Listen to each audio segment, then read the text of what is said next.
अस्सलाम वालेकुम नाज़रीन, मैं हूं आपकी होस्ट एनिशा और आप देख रहे हैं K21 न्यूज़ और हमारा शो कराची की आवाज़। आज मैं मौजूद हूं नॉर्थ नाज़िमाबाद UC 5 में और यहां के जो रिहाइश पजीर लोग हैं वो आज हमारे साथ मौजूद हैं। यहां के क्या क्या मसाइल है वो आज आपको बताएंगे। सबसे पहला मसला जो हमें आते ही नज़र आया कि यहाँ की जो सड़क है वो टूटी हुई है और सीवरेज का निज़ाम हमें ठीक नहीं लग रहा। अब पूछेंगे कि अंदर गलियों की क्या सूरत हाल है, जो सड़क की सूरत हाल है, सीवरेज का निज़ाम ख़राब हुआ है, आया गलियों में भी यही सूरत हाल है और ये कब से, ये सारे सवालात हम इन लोगों से यहाँ अभी पूछेंगे। अस्सलाम वालेकुम। वालेकुम सलाम। अच्छा जी, मुझे ये बताइएगा कि ये सीवरेज का निज़ाम जो है यहाँ पे ख़राब है और कौन कौन से मसाइल हैं यहाँ पर सूरज का भी मसाइल है, रोड के भी मसाइल हैं, खड्डे हैं, बच्चे भी गिर गए थे, टाँके लगे हैं। हमने गटर में गिर गए थे? गटर में गिर गए थे सामने। हमने कई बार कंप्लेंट किया, उसकी कोई सुनवाई नहीं हुई अभी तक। ये रोड है मार्केट का, आगे भी गटर पूरा उबला रहता है, 24 घंटा यही हाल है। यहाँ से पानी आता है, गटर का लाइन यहाँ होता हुआ सीधे आगे चला जाता है। यहाँ के आने जाने वालों के लिए बहुत परेशानी है, बहुत परेशानी, ज़रूरत से ज़्यादा। आप खुद ही देख लें कि रोड का हाल क्या है।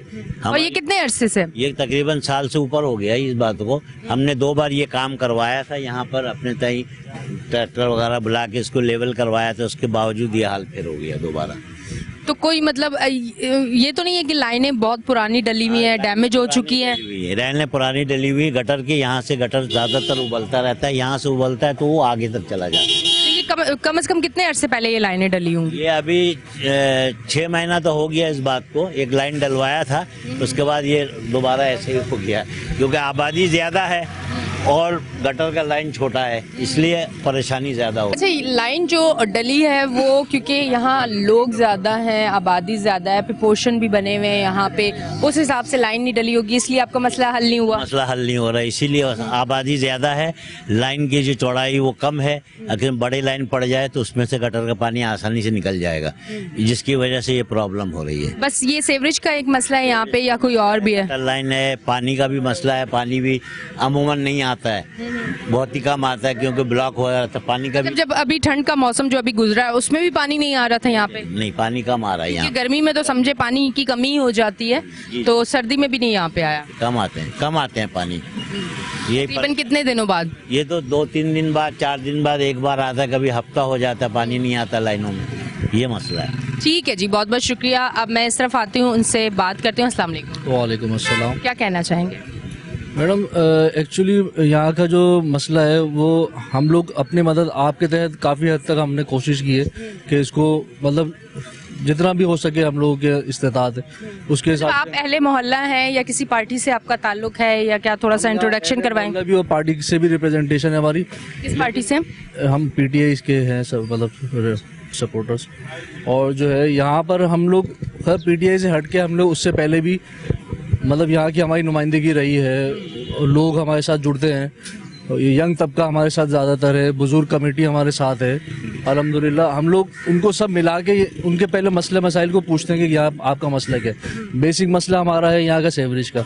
हफ्ते वाले दिन यहाँ पानी आता है, वो पानी जिस दिन आता है पानी पूरा रोड ये ओवरफ्लो होता है और सब परेशान होते हैं। यहाँ पर लीकेज हुई हुई है यहाँ पे क्या लाइनों में? फ्लैट्स की तरफ जो है ना सीवरेज की लाइन है वो लीकेज है, और ये गटर की जो यहाँ पर एक लाइन डली हुई है वो भी लीकेज है, उसको भी अब जिस दिन पानी वो लोग पीछे से लाइनों में आता है उस दिन यहाँ पे पानी खड़ा हो जाता है सड़कों पे। यहाँ पर एक वॉल भी है वो भी लीक करता है, और सीवरेज का भी मसला है। दो मसले ये तो हैं मेन, जो हमने काफ़ी हद तक कोशिश की, लेकिन जब तक हुक्मरान हमारे साथ नहीं मिलेंगे वो यहाँ से सॉल्व नहीं होगा, क्योंकि अपनी मदद आपके तहत बंदा एक लिमिटेड वसाइल छोटे मोटे काम करवा सकता है ना, बड़े काम तो नहीं करवा सकते। जी ऐसे ही है। उसके बाद हमने फिर ये रोड भी बनवाया 2 बार, इसको प्लेन करवाया, इधर हमने कारपेंटिंग भी करवाई, लेकिन वो जो पानी जब आता है तो उसकी वजह से वो 2 बार जो है ना पूरा रोड बर्बाद हो चुका है। अभी आप वो लेके चलेंगे, पूरा रोड का सर्वे करवाएंगे। ये पूरा यहाँ से मीज़ान बैंक से शुरू हुआ है हारून की साइड से, और ये पूरा लाइन अच्छा आता तक 1.5 किलोमीटर रोड है ये, और ये पूरा इसी तरह से ख़राब है। अभी कुछ दिन पहले यहाँ एक वाक़या हो गया था, बच्चा बाइक से गिर गया था, उसको 10 टाँके आए। अभी आपको उन साहब से भी मिलवाएंगे जिन्होंने ये ऐनी शायद है इस वाक़े के। तो वारदातें भी बढ़ती जा रही हैं। ये भी पिछली दफ़ा 2 जो हमारे नौजवान थे इसी रोड पे जो है ना उनको गन पॉइंट में उनको मारा है, क्योंकि यहाँ पर जो है ना लोगों का मार दिया ऑन स्पॉट जो है वो पिछले 10 दिन के अंदर तकरीबन पिछले हफ्ते 2 वाक़या हुए हैं इसी रोड पे ही। वो रिहायशी हैं, वो 2 लोग, उनको जो है ना ऑन स्पॉट मार दिए। और चीरा झपटे की वाक़यात भी इसी वजह से हो रहे हैं क्योंकि यहाँ का रोड एक तो सही नहीं है। लोगों को चलने में जो सफ़र 1 मिनट में हो सकता है वो 15 मिनट में सफ़र होता है इस रोड के ऊपर। मतलब यहाँ पे सड़क क्योंकि टूटा हुआ है, टूट फूट का शिकार है, गाड़ियाँ यहाँ पे आके स्लो हो जाती हैं, जिसकी वजह से जो लूटने वाले लोग हैं जो कराची की आवाम को लूट रहे हैं उनके लिए बड़ी आसानी हो जाती है। तो कहने का मकसद ये है कि अगर कराची में ये सड़कें और ये गलियाँ ठीक ना हुई, ये मामला ठीक ना हुए, तो ये लूटने वालों का कारोबार जो है ये चमकता रहेगा और उनके घर भरते रहेंगे और जो आम आवाम बेचारी जो मेहनत से कमा के लाती है वो उसी तरह लुटती रहेगी। अच्छा, अब मुझे ये बताइएगा कि ये जो आसपास काफ़ी सारे मुझे ये बिल्डिंग्स वगैरह नज़र आ रही हैं, ये मतलब मैं यही कहना चाह रही हूँ कि इसका तो बड़ा लोड होगा ना। ये जो लाइनें सीवरेज की डली हुई हैं ये कितने अरसे पहले डली? अब एक तो इन्होंने मुझे भाई ने बता दिया कि ये वाला एक लाइन अभी डली थी 6 महीने पहले, पर जो पूरी गलियों की और जो मेन लाइनें आ रही हैं वो कब डली हैं? क्योंकि ये तो घर मुझे कोई बहुत पुराने घर नहीं लग रहे ना। नहीं, न्यू सब पूरा इलाका न्यूली कंस्ट्रक्टेड है, ज़्यादा से ज़्यादा इसको 10 साल होंगे बिल्ड हुए हुए। लेकिन आप इसकी हालत देखें कि यहाँ की जो, जैसे अगर 1 लाख की रिहायशी है यहाँ, तो यहाँ पर तकरीबन 3 लाख की आबादी होगी। क्यों? क्योंकि यहाँ पर पोर्शन सिस्टम शुरू हो गया है। अब जो चीज़ आपकी यहाँ 10,000 लोगों के लिए एक सीवरेज लाइन डली थी वो 50,000 लोग इस्तेमाल कर रहे हैं इस टाइम। तो लोड तो उसके ऊपर वैसे ही है। और फिर उसके बावजूद जो लाइन आपके 6 इंच की डलनी चाहिए तो वो 3 इंच की 2.5 इंच की लाइन डली हुई है इसके अंदर। तो लोड वैसे ही इसके ऊपर ज़्यादा बढ़ता जा रहा है। और ये जो आपका पोर्शन सिस्टम है ये इसको जो है ना हमारी हुकूमत जो है माशाल्लाह से इसको प्रमोट किए जा रही है। इस पे कोई रोकने वाला नहीं है, कोई भी अपना खुद आप जो भी जिस तरीके से आप रहना चाहो, जितनी बड़ी बड़ी बिल्डिंग्स बनाना चाहो, जो करना चाहो, आप आज़ाद हो, आप कर सकते हो अगर आपके पास पैसा है तो। पूरी लाइन अब कमर्शियल यूज़ होती है। पहले इस पर इतना कमर्शियल एक्टिविटीज़ नहीं थी, लेकिन अब ये सिंगल, ये समझ लो डबल लोड चल रहा है। इसके ऊपर जो है ना लोड ज़्यादा है और दोनों तरफ जो है कमर्शियल दुकानें हैं। तो रात में तकरीबन 2-2.5 बजे तक यहाँ रौनक रहती है। फिर ये कि उसके बावजूद, रौनक के बावजूद यहाँ पर वारदातें भी अब बढ़ गई हैं क्योंकि लोग अपने जो इलाके से जो भी छोटी मोटी अशिया लेते हैं वो सब यहीं से ज़्यादातर मेन मार्केट है हमारे इलाके। अच्छा, मुझे ये बताइएगा, अब ये जिस तरह से आपने कहा आपके इस एरिया में वारदातें बढ़ चुकी हैं, महंगाई तो बढ़ ही चुकी है, अब उसकी तो क्या बात करें, कर लेंगे अगर मौका लगा, वो तो सभी बात कर रहे हैं पर वो भी हम कर लेंगे। अब वारदातें जिस तरह से बढ़ी हैं, आवाम को क्या भरोसा है अपनी पुलिस पे कि रोक सकेंगे? कोरोना में, लॉकडाउन में तो उन्होंने दुकानें माशाल्लाह भरपूर बंद करवाई, हम गरीबों के ऊपर उन्होंने जो है तरीके से सारा सिस्टम चलाया कि हम लोग कोई भी एक्स्ट्रा कोई एक्टिविटी नहीं कर सकते थे। पर आज अगर क्राइम इतना बढ़ चुका है, स्ट्रीट क्राइम इतना बढ़ चुका है, आवाम इतनी ज़्यादा परेशान है, तो आप समझते हैं कि कहीं ना कहीं ये लोग नाकाम हो गए हैं, नहीं संभाल पा रहे? देखिए, हमारा सिक्योरिटी सिस्टम तो कोलैप्स हो चुका है और हमारे अब ये तो हो नहीं सकता ना कि हम अपने बचाव के लिए हम भी असला उठा लें। तो ये तो मतलब वही बात हो जाएगी कि आपने एक चीज़ को रोकने के लिए दूसरी चीज़ प्रमोट कर दी है, बिल्कुल। लेकिन हमारा जो सिक्योरिटी सिस्टम है, जो निज़ाम है, वो बिल्कुल कोलैप्स हो चुका है और लोग यहाँ पर परेशान है, आए दिन यहाँ लुटते जा रहे हैं। और अगर हम उठ के भी हम अपने आला अदलिया को देखें, अगर हम अपने थानों के पास जाए मदद के लिए, तो वो बिल्कुल भी हमारे साथ सपोर्टिव नहीं होते। कोई भी आके नहीं पूछता कि भाई क्या हुआ। अब वो 3 दिन पहले उस बेचारे का क्या कहते हैं यहाँ सोयम था, वो घर वालों ने जो था वो कर लिया सब, लेकिन कोई भी उठ के नहीं आया, किसी ने नहीं पूछा। हालांकि साथ में ही हमारा डीसी ऑफिस है, कोई भी यहाँ पर उठ के नहीं आया। अभी 1 हफ्ते पहले हमारे जो असिस्टेंट कमिश्नर है न्यूली अपॉइंटेड, उन्होंने यहाँ से तजावुज़ात हटाए हैं लोगों के। जो छोटे असिस्टेंट कमिश्नर का नाम बताइएगा? आसिम बंगवार उनका नाम है, अभी न्यूली आए हैं, नॉर्थ नाज़िमाबाद के असिस्टेंट कमिश्नर हैं। उन्होंने अभी यहाँ पर एंटी इंक्रोचमेंट की पूरी एक्टिविटी की थी पिछले हफ्ते मेरे सामने। तो मतलब जो गुजर बसर कर रहे हैं लोग, इनके इतने बड़े कारोबार थोड़ी है, छोटे मोटे कारोबार हैं। ज़्यादा से ज़्यादा कितना कमा लेते होंगे, जो सिर्फ इतना कमा पाते होंगे जो घर चल सके इनका, वो भी मुश्किल से। और उनको आप आगे परेशान करो। जो आपका जो बेसिक काम है, जो आपने इंफ्रास्ट्रक्चर सही करना है, यहाँ पर लोगों के सेवरेज सिस्टम सही करना है, पानी लेकर आना है, गैस लोगों को मुहैया करनी है, बिजली देनी है, लेकिन उसका कोई पुरसाने हाल कुछ भी नहीं है। लोग रोज़ाना की बुनियाद पे जो परेशान बल्कि बढ़ती जा रही हैं, कम होने के बजाय रोज़ाना बढ़ती जा रही हैं लोगों की परेशानी। जी, बहुत बहुत शुक्रिया। अच्छा जी नाजरीन, आप देख रहे हैं हमारा शो कराची की आवाज़। लेते हैं एक ब्रेक, मिलते हैं ब्रेक के बाद।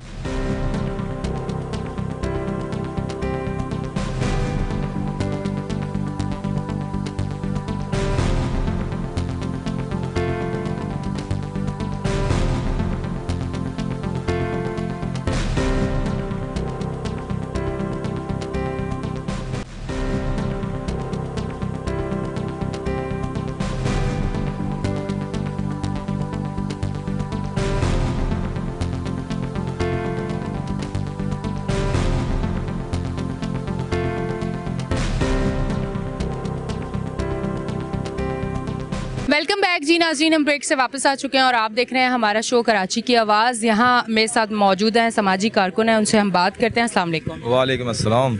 अच्छा, मुझे ये बताइएगा, अब तो यहाँ के एरिए के भी मसाइल मैं आपसे अभी सेवरेज पे भी बात करूँगी, पर उससे पहले जो एक बड़ा मसला है जो मुझे ब्रेक से पहले बताया गया कि यहाँ स्ट्रीट क्राइम डकैती होते वक्त एक लड़के को मार दिया गया जिसका सोयम था कल। अब मुझे बताएं कि इस तरह की चीज़ें जो कराची में जो है भरपूर अंदाज में उभर के सामने आ चुकी हैं। कोई भी अगर घर से बाहर निकलता है, चाहे वो मर्द हो या औरत हो, अपने आप को सेफ़ नहीं समझता। पहले एक ऐसा भी टाइम था कि औरत की थोड़ी सी रिस्पेक्ट हर शख्स के दिलो दिमाग में थी। अब तो औरत भी सेफ़ नहीं, अगर वो भी बाहर जाती है तो उनसे भी मोबाइल, पर्स, उनकी चीज़ें, दुपट्टे, सब कुछ छीन लिया जाता है। तो ये जो एक आवाम का जो एक यकीन था वो अब मुझे ऐसा लगता है कि ख़त्म हो चुका है। अब उस पे आप समझ रहे हैं कि कोई काम होगा, क्योंकि अब आवाम महंगाई, बेरोज़गारी, चोरी, डकैती, उसके साथ ना गैस है, ना बिजली है, ना सड़कें हैं, ना कोई चीज़ है, किसी किस्म का भी एक तरफ से भी कोई रिलीफ नहीं है। तो क्या कहना चाहेंगे? बिस्मिल्लाहिर्रहमानिर्रहीम। देखें, ये जो अभी आपने मसले हाईलाइट किए हैं और ये इससे तकरीबन कराची के हर शहरी, हर इदारा वाकिफ़ है, ये नहीं कि कोई नावाकिफ़ है। अच्छा, जो स्ट्रीट क्रिमिनल्स के जो आपने बात की, अभी पिछले दिनों एक नौजवान यहाँ शहीद भी हुआ, तो उसकी वजह क्योंकि हमारे यहाँ पे जो पोल लगे हुए हैं वहाँ अक्सर बेशतर वो बल्ब फ्यूज़ हो जाते हैं, स्ट्रीट लाइट्स नहीं है, लाइट्स वगैरह जो हैं। अब हम जानने जाके कंप्लेन की तो कहते हैं जी हमारे पास ये चीज़ नहीं है, हमारे पास ये चीज़ नहीं है, आप ये चीज़ें लेके आ जाएं तो हम ये चीज़ें कर देते हैं। तो मतलब स्ट्रीट लाइट्स के लिए आप चीज़ें ले आएँ तो वो लग जाएंगी। सही है। तो अब मैं एक मिनट, मैं ये पूछना चाहूँगी, आवाज़ जहाँ जहाँ तक जाए कि स्ट्रीट लाइट्स अगर ख़राब होंगी तो ये मेरा काम है कि मैं आपको चीज़ें ला के दूँगी, आप सिर्फ लगा देंगे। अगर सेवरेज की लाइन ख़राब है तो मेरा इनका काम नहीं है आपको लाइनें, पाइप और ये सारी चीज़ें ला के दें, आप सिर्फ आके अपनी सर्विसेज दे दें और वो लाइन डाल के चले जाए। तो फिर आप लोग सीटों पे किस लिए बैठे हुए हैं? फिर ये चीज़ें हैं किस लिए? फिर हम लोगों का टैक्स गलत जगह पे इस्तेमाल क्यों हो रहा है? फिर आवाम इतनी मुश्किल में क्यों है? आवाम को इतना स्ट्रगल क्यों करना पड़ रहा है? क्योंकि आप लोग अगर बैठे हुए हैं तो आप हमें फैसिलिटीज़ देने के लिए बैठे हुए हैं, ना कि वो फैसिलिटीज़ लेके आप अपनी ज़िंदगी चिल अंदाज में जाके जिएं। तो अगर आप लोगों को लगता है कि आप लोग अपनी ड्यूटी अच्छी नहीं कर सकते तो बराए मेहरबानी अपने घर चले जाएं, ताकि आवाम के लिए एक वो शख्स उस पोस्ट पे, उस कुर्सी पे आके बैठे जो नरम दिल भी रखता हो, जिसके अंदर इंसानियत भी हो, जिसका ज़मीर जिंदा भी हो, जो आवाम के लिए काम भी कर सके, जो हमारे टैक्स से सैलरी ले रहा है उस सैलरी को हलाल करके अपने घर लेके जाए। ये मेरी दिली आवाज़ है। आप क्या कहते हैं, ऐसा होना चाहिए कि नहीं होना चाहिए? ये तो आपने स्ट्रीट लाइट्स का बताया। हाँ। आप यहाँ पे सेवरेज के लिए जब जाते हैं, सरकारी मतलब इदारे जो हैं, उनके जो स्वीपर हैं, आप उनके पास जाते हैं, वो कहते हैं जी हमारे पास बांस नहीं है, आप ऐसा करें 800-1000 रुपये का बांस ले दें या हमें पैसे दे दें। मतलब ये है कि सरकार सिर्फ ऐसा लगता है कि हमारे टैक्सों से सिर्फ तनख्वाहें दे रही है, बाकी चीज़ें हम कर रहे हैं, जबकि ये शहर सरकार सिंध गवर्नमेंट को 90% टैक्स देता है और उसके बावजूद हमारे जो मसले हैं जो के तू हैं। और एक वक्त तो यहाँ पे, बल्कि अभी भी ऐसा ही है कि बफर जोन का नाम गटर जोन रख दिया गया था। उसकी वजह यही थी कि वहाँ पे सेवरेज के मसले, पानी के मसले, जगह जगह से लाइनें टूटी हैं जिसकी वजह से रोड टूटते थे, तो इसलिए बफर जोन का नाम चेंज करके गटर जोन रख दिया था। अब हम अपने तौर पर जो भी कर सकते हैं, जो हमारे वसाइल हैं और जो अहले मोहल्ला के वसाइल हैं, जो यहाँ के मुकामी जो लोग हैं, वो तो अपनी कोशिश करते रहते हैं, लेकिन इसका मेन काम जो है वो गवर्नमेंट का है। और ये तकरीबन 40-45 साल 1980 में ये सही मायनों में आबादी शुरू हुई थी, और जब से जो लाइनें डली थी और उसके बाद आप देखें अब तक कितने फ़ीसद आबादी बढ़ चुकी है, जैसा कि हम मरदमशुमारी अभी हो रही है और कराची की आबादी। तो इसी तरह बफर जोन UC5 की अगर आबादी देखें तो 80 में कितनी थी, एक मिसाल ले लें आप, 10 लाख थी, तो वो 20 लाख हो गई, फिर 30 लाख हो गई, फिर 40 और फिर 50। लेकिन लाइनों का वही हाल है, और उसके बाद डबल पोर्शन बन गए, बच्चे हो गए, उनके फैमिली बढ़ गई। तो उसी हिसाब से जो मैनेजमेंट होनी चाहिए थी वो मैनेजमेंट नहीं हुई। बस वक्ती तौर पे जो एक लीप अप होती है, आते हैं, थोड़ा बहुत काम करते हैं, चले जाते हैं, लेकिन वो एक जगह सही होती है तो दूसरी जगह से लीक हो जाती है, वहाँ से पानी रसना शुरू हो जाता है। तो ये मसाइल उसी वक्त हल होंगे जब प्रॉपर एक जामे मनसूबाबंदी होगी, इस मतलब हमारे इलाके की भी और पूरे शहर की, और उसके बाद फिर ये मसला। अब आप पैसे तो लगाते हैं, बजट बनते हैं, गाड़ियों का फ्यूल भी जाता है, तनख्वाहें भी जाती हैं, और बहुत सारे आप जैसे सुनते रहते हैं कि अक्सर और बेशतर कि जी इतने का फ्यूल जा रहा है, इतने के जो तनख्वाहें जा रही हैं, इतनी मेंटेनेंस में जा रहा है, लेकिन उसका फ़ायदा आवाम को नहीं पहुंच रहा, क्योंकि आवाम को फ़ायदा जब पहुंचेगा जब उनका मसला हल होगा। तनख्वाहें देने, फ्यूल देने, मेंटेनेंस देने से आवाम का मसला हल नहीं होगा। आवाम का मसला जब होगा जब सेवरेज की लाइनें सही होंगी, जब पानी का मसला हल होगा, जब यहाँ पे बिजली का मसला होगा, स्ट्रीट लाइट्स हैं वो जब रोशन होंगी तो उससे मसला हल होगा। तो हमारे यहाँ सिर्फ ये शायद अच्छा, फिर उसके लिए आप, क्योंकि आप सब जानते हैं ये कोई नई बात नहीं है कि उसके लिए फिर पैसे तलब किए जाते हैं। अब ये हम लोग टैक्स भी दें, हम लोग परेशानी भी उठाएं, फिर उसके बाद अपने मसले हल करने के लिए और मज़ीद अखराजात करें, तो फिर ये सिंध गवर्नमेंट को 90% थोड़ी, फिर तो ये समझे 100% उसी को जा रहा है। अच्छा। और आप देख रहे हैं कि ये नॉर्थ नाज़िमाबाद टाउन जो है ये एक पोश इलाका था, और आप क्योंकि प्रोग्राम करते रहते हैं और भी एल ब्लॉक, एन ब्लॉक में भी गए होंगे, तो वहाँ भी यही हाल है। ऐसा लगा, अच्छा कच्ची आबादियों के लिए ये कहते हैं जी यहाँ से टैक्स नहीं होता, लेकिन पक्की आबादी जहाँ पे 100% टैक्स वसूल हो रहा है हर चीज़ में, तो वहाँ के फिर मसले क्यों नहीं हल होते हैं? तो इसका सवाल जाहिर सी बात है आप अरबाब इख्तियार से करते हैं, लेकिन वहाँ से सिवाय तसल्लियों के कि हाँ जी हम कर रहे हैं, हम देख रहे हैं, हम प्लानिंग, सर 40 साल से आपकी हुकूमतें हैं और अभी तक आप सोच रहे हैं, अभी तक आप मनसूबाबंदी कर रहे हैं, जबकि इस अरसे में दुनिया के जो दूसरे शहर हैं, जो मेट्रोपॉलिटन शहर हैं, वो कहाँ से कहाँ पहुँच गए। तो बस ये है कि ये भी बताइएगा, जो स्ट्राइक की गई है महंगाई के खिलाफ, जो लोग आवाम बाहर आई है, तो उसके लिए आप क्या कहना चाहेंगे कि अब आवाम को इतना शऊर आ चुका है कि महंगाई की वजह से वो लोग घरों से बाहर आ चुके हैं, सब एक हो चुके हैं, उस पर क्या कहना चाहेंगे? इसके लिए मैं सिर्फ ये कहना चाहूँगा अपने पूरे शहर के लिए कि मुश्किलें इतनी पड़ी कि आसान हो गई, क्योंकि अब हम इन चीज़ों के आदी होते चले जा रहे हैं। और ये हुक्मरानों की एक प्लानिंग थी, क्योंकि अब देखें एक मसला ख़त्म नहीं होता, दूसरा शुरू हो जाता है, दूसरा मसला। अब देखें जो बच्चे स्कूल जाते हैं, पढ़ते हैं, कॉलेज जाते हैं, वो अपनी एजुकेशन से क्यों हो जाते हैं कि सुबह क्या हुआ जी पानी नहीं आया, टैंकर की लाइन में लगे हुए, वो जी गैस नहीं आ रही, चलें जी रोटियां लेके आ जाए। अब मुझे बताएं कि उनकी एजुकेशन तो मुतासिर होगी ना, क्योंकि ज़ाहिर है वालिद तो अपनी जॉब छोड़ के, क्योंकि वो घर चला रहे हैं, ये काम नहीं कर सकते। फिर वो जो बच्चा, जो यूथ हमारी है, जिसको इस वक्त पूरा फोकस अपनी तालीम पे करना चाहिए, उसका फोकस पानी के मसले पे, सेवरेज के मसले पे और दूसरे मसाइल पे। तो इसकी वजह से आप देखें कि एजुकेशन पे भी असर पड़ रहा है, सेहत पे भी असर पड़ रहा है। ज़ाहिर है जब कचरे के ढेर पड़े होंगे और नालियाँ गटर खुले हुए होंगे तो उससे सेहत पे भी असर पड़ेगा। तो हम अपनी कौम को, अपने मुल्क को कहाँ लेके जा रहे हैं? दुनिया अपनी कौम और अपने मुल्क को चांद पे लेके जा रही है और हम उसको गटर में लेके जा रहे हैं। ये फ़र्क है हमारा और दूसरी कौमों में।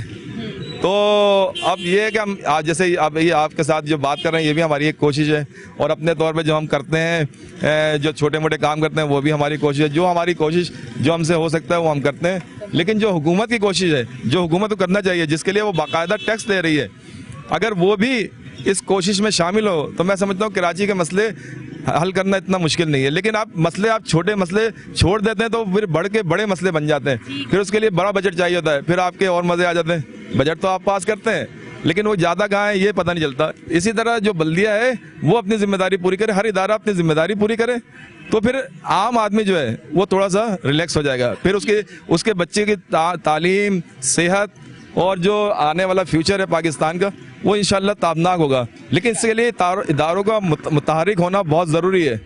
जब तक इदारे मुतहरिक नहीं होंगे, जब तक ये मसले चलते रहेंगे, अगर यही सिर्फ रिश्वत, लूट मार और उसमें हिस्से चलते रहेंगे, तो आप अंदाज़ा करें कि हमारी आने वाली जनरेशन कहाँ खड़ी होगी।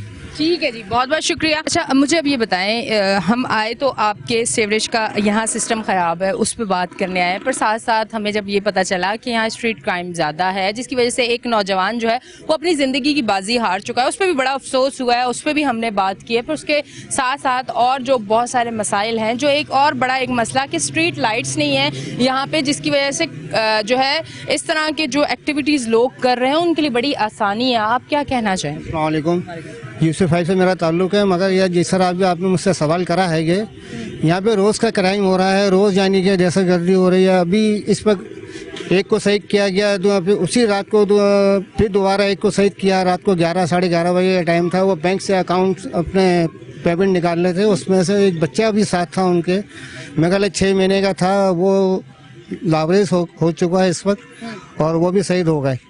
और हमारे मतलब वो उनका 6 महीने का बच्चा था, वो बैंक से कोई अपना अमाउंट लेके आए थे तो उनसे छीना और उनको वो भी 11 बजे का टाइम है। ये उसी दिन का वाक़या जो अभी हमारी दोस्त से पहले बताया था आपको, ये उसी दिन की रात का ही वाक़या है।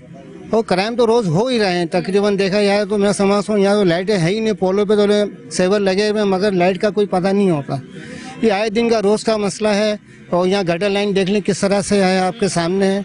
ये रोज़ है, हमारे बच्चे बड़े हो गए हैं, बचपन से देखते हुए आ रहे हैं, कभी ये सही होने को नहीं आ रही है। हमारी गवर्नमेंट, सिंध गवर्नमेंट क्या कर रही है, इसको देखना चाहिए कि हम क्या करने जा रहे हैं। और बिजली के बिलों में टैक्स लगा के भेज रहे हैं, ये क्यों भेज रहे हैं? फिर आप इस चीज़ को देखें, रोडों पे कचरा यानी कि जमा हो रहा है, कोई उठाने वाला नहीं है। सब बहुत सी चीज़ें हैं इस वक्त। और रोज़ यानी रोज़ 1, 2, 3 यानी कि मोबाइल छीने जाते हैं, उनको मार दिया जाता है। कोई ताफुक नहीं है। यहाँ पे पुलिस वाले हैं, उनका कोई जिम्मेदारी का ताल्लुक नहीं है। पुलिस आती है, अपना वो फॉर्मेलिटी पूरी करके चली जाती है। तो मेरे ख्याल से मैं समझता हूँ कि यहाँ कोई जिम्मेदार लोग नहीं है। हमारे सिंध असेंबली में जो बैठे हुए हैं उनको चाहिए कि यहाँ आके ताफुक देखें और इलाके को देखें, बल्कि इलाके के पूरे कराची को देखें जो रोज़ से क्राइम हो रहे हैं। इस चीज़ को देखना चाहिए। मेरा भाई खुद शहीद हुआ है आज से 30 साल पहले। तो मैं ये कहता हूँ कि जब ये क्राइम हो रहे हैं, तो जब मैं मेरे घर से जब जवान भाई गया तो उनके घरों में क्या होगा जो रोज़ को रोज़ जा रहे हैं। तो इन चीज़ों को देखना चाहिए कि हम कहाँ बैठे थे और कहाँ जा रहे हैं इस वक्त। और महंगाई का ये ताल्लुक है, ये कोई पता नहीं है। ठीक है जी। अच्छा जी नाज़रीन, आपको बताती चलूं कि कराची में क्राइम बढ़ रहा है। कराची में अगर आप बाहर निकलेंगे तो लुटेरे जो हैं वो आपको मिलेंगे। कराची में अगर आप अपना पैसा, अपना मोबाइल या अपनी कोई भी चीज़ लेके निकलते हैं तो वो वापस दोबारा आपको नहीं मिलती। कराची में आपकी ज़िंदगी की कोई कीमत नहीं है। सब सो रहे हैं लंबी नींद लेके। अगर आप के इलेक्ट्रिक की जानिब जाएं तो वो मुंह मांगे दाम, यानी कि मुंह मांगी जो उनकी रकम होती है वो बिलों में आती है और आवाम कुछ नहीं कर सकती और पूछने वाला कोई नहीं। पर कराची की आवाज़ में ये आवाज़ हम इन सब की बन के आपके सामने ये सारी चीज़ें लेके आते हैं ताकि ये मसला जो है ये हल हो। लेते हैं एक ब्रेक, मिलते हैं ब्रेक के बाद।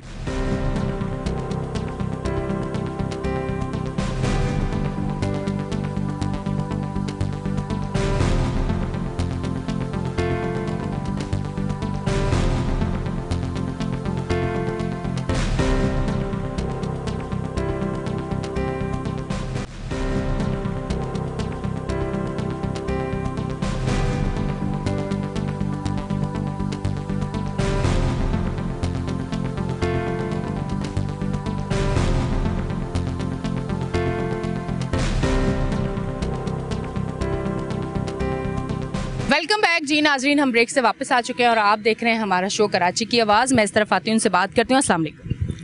आऊज़ु बिल्लाहि मिनश शैतानिर वजीम। सबसे पहले मैं K21 जो कराची की आवाज़ है उनका शुक्रगुजार हूँ कि आज मेरे इलाके में आए हैं।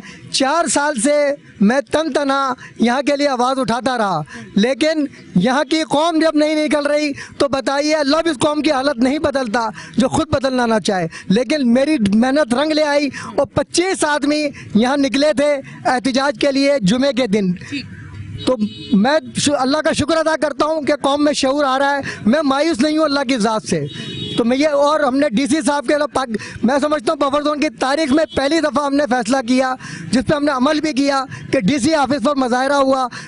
लोग जाने को तैयार नहीं थे। मैंने कहा कि भाई जब हमने अनाउंस कर दिया है हमें जाना चाहिए। डीसी साहब भी शर्मिंदा होते हैं, कहते हैं तुम अकेले आते हो, जिनका मसला है तुम्हारा घर भी नहीं, तुम्हारा कोई मसला भी नहीं है, तुम क्यों चीखते हो। तो ये मसला पूरे शहर का मसला है, ये सिर्फ मेरा मसला नहीं है और यहाँ के अवाम का मसला है। 4 साल से रो रहे हैं। पीपल्स पार्टी मौजूद, जमात इस्लामी मौजूद, MKM मौजूद, PTI मौजूद, तमाम लोग मौजूद। आखिर ये मसला हल होकर क्यों नहीं दे रहा। असल बात यह है माजरत के साथ कि हम मसले का हल नहीं चाहते, हम मसाइल पर सियासत करते हैं, मसाइल का हल नहीं चाहते क्योंकि फिर हमारी सियासत खत्म हो जाएगी। आपको लगता है कि तमाम पार्टियां सियासत करती हैं मसाइल पे? बिल्कुल, कोई एक भी नहीं ठीक, एक भी नहीं है। अब मुझे बताएं ये मसला जो है, इस मसले के लिए आप कहाँ गए, कहाँ एप्लीकेशन दी, कहाँ कंप्लेन की कि ये सीवरेज का निज़ाम एक लंबे अरसे से आपके लिए ख़राब है। अब आगे रमज़ान है, ये लोग सारे नमाज पढ़ने, नमाजी घर से बाहर निकलेंगे। अगर इस तरह से गटर भरे हुए होंगे, अगर इस तरह से गलियाँ भरी हुई होंगी तो कितनी मुश्किल होगी। बिस्मिल्लाहिर्रहमानिर्रहीम। मैं बफर जोन का रिहायशी हूँ और ख़ास तौर पर यह 1 और 2 का डिवाइड जो रोड है इसी रोड पर मेरी रिहाइश है और गुज़िश्ता कई अरसे से इस रोड की जो है बदतरीन पोजीशन है और ख़ास तौर पर सीवरेज का निज़ाम जो है बहुत ही ज़्यादा बदतरीन हो चुका है और इतने गहरे गड्ढे उसमें है कि उसमें सीवरेज का पानी जो है वो हर वक्त खड़े रहता है, जिसकी वजह से जो है गलाज़त, ताफुन और मलेरिया जैसे बीमारियां भी जो है वो जन्म लेती हैं। मच्छर उसमें जो है मुस्तकिल मौजूद रहते हैं। तो हुक्काम में बाला से हमारी जो है दरख्वास्त है अहले महल्ला की कि इस काम पर नज़रसानी करें और कई अरसे से हम लोगों ने तमाम यूसीज़ में, डीसी ऑफिस में और तमाम जो है मुताल्लिक़ा इदारे हैं सब में हमने एप्लीकेशन दी है अहले महल्ला की तरफ से, लेकिन कोई सुनवाई हो नहीं रही। तो लिहाजा आप इस पर जो है ना तवज्जो दें। ठीक है जी, बहुत बहुत शुक्रिया। अब मैं इस तरफ आती हूँ, इनसे बात करती हूँ। अस्सलाम वालेकुम। वालेकुम सलाम व रहमतुल्लाह। अच्छा, ये बताएं, रमज़ान में भी अगर यही सूरत हाल रही कि इसी तरह से गलियां और सड़कें जो है गटर का पानी भरा रहा और जिन लोगों के नीचे घर हैं अगर, तो उन लोगों के यकीनन वॉशरूम वगैरह में भी प्रॉब्लम होगा। रमज़ान एक वो महीना है जिसमें इबादत जो है उसका सिलसिला ज़्यादा बढ़ जाता है। वैसे तो हम मुसलमान हैं, हम पे फ़र्ज़ है, हमें नमाज़ पढ़नी चाहिए सारी चीज़, पर वो एक लिमिटेड हो गई है ना चीज़ें। तो फिर ये बताएं, ये इतने सारे मसाइल और पिछले रमज़ान का भी बताएं कि पिछले रमज़ान में भी क्या सूरत हाल रही है। जो आज सूरत हाल है वही पिछले रमज़ान में सूरत हाल थी। अब तो बल्दिया के इलेक्शन हो गए, मगर हमारे यहाँ सिंध गवर्नमेंट तो सो रही है, अभी तक ना मेयर नॉमिनेट किए हैं ना यूसीज ने काम शुरू किया है। वही हाल है इतने अच्छे घरों के दरमियान के ये बफर जोन बेहतरीन एरियो में शुमार, तो यहाँ एक गटर जोन बन चुका है, ये हशर हो गया है, रोड टूटे हुए हैं, गटर उबल रहे हैं, कोई करने वाला नहीं है। तो किससे यहाँ के लोग फरियाद करें जाके, आप बताइए?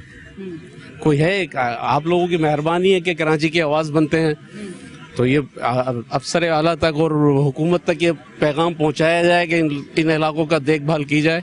इस इलाके की क्या पूरे शहर का हाल ख़राब किया हुआ है, तो इसमें बेहतरी लाई जाए।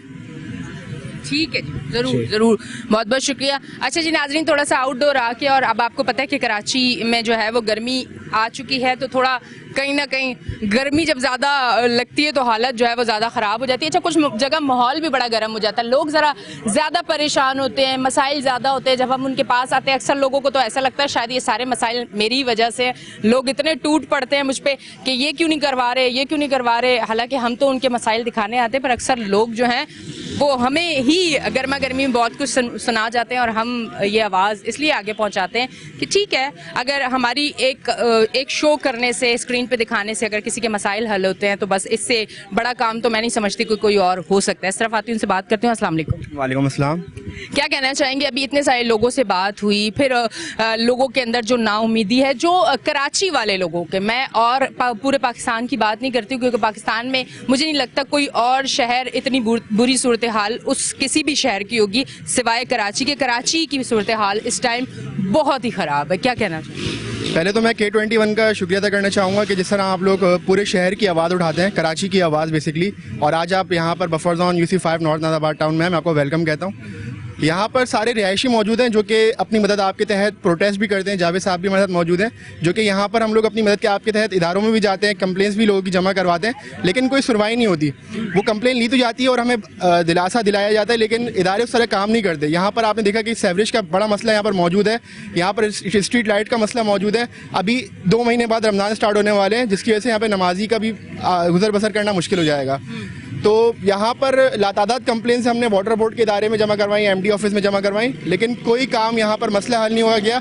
आगे से हमें ये रिस्पांस मिलता है कि फ़ंड्स हमारे पास नहीं हुए, फ़ंड्स की कमी है, जबकि बाकी जो है दूसरे काम उनके सारे पेपर्स वर्क सारा हो रहा होता है, पेपर में वो चीज़ें मौजूद होती हैं, लेकिन ऑन ग्राउंड वो चीज़ें काम नहीं हो रही होती। ठीक है। अच्छा, अब मेरे पास क्योंकि शो का टाइम ख़त्म हो रहा है, कुछ महंगाई के हवाले से कुछ कहना चाहेंगे कि जितनी महंगाई हो चुकी है, जिसके लिए आवाम भी अब घरों से बाहर निकली है, अब आप ये बताएं इतनी महंगाई के बाद नौजवान नस्ल जो है वो क्या सोच रही है, आगे उनका क्या फ्यूचर उनको नज़र आ रहा है? पहले ये होता था कि अब मैं दौर ही कहती हूँ कि हमारे दौर की बात, कोई हम 50, 100, 40, 45 वाली एज के नहीं, पर दौर इसलिए कहती हूँ कि वहाँ उस टाइम बड़ी आसानियाँ थी, वहाँ उस टाइम इतनी महंगाई नहीं थी। हम जब छोटे थे हमें हमारे ख्वाब होते थे कि बड़े होके ये बनना है, ये करना है, वो करना है। अब किसी बच्चे का ख्वाब ही आपको लगता है कि हो कि मैं डॉक्टर बनूंगा, मैं पायलट बनूंगा, क्योंकि इस टाइम स्कूल की फीसें ही देनी इतनी मुश्किल हो गई, तो डॉक्टर बनाना कोई आसान होगा?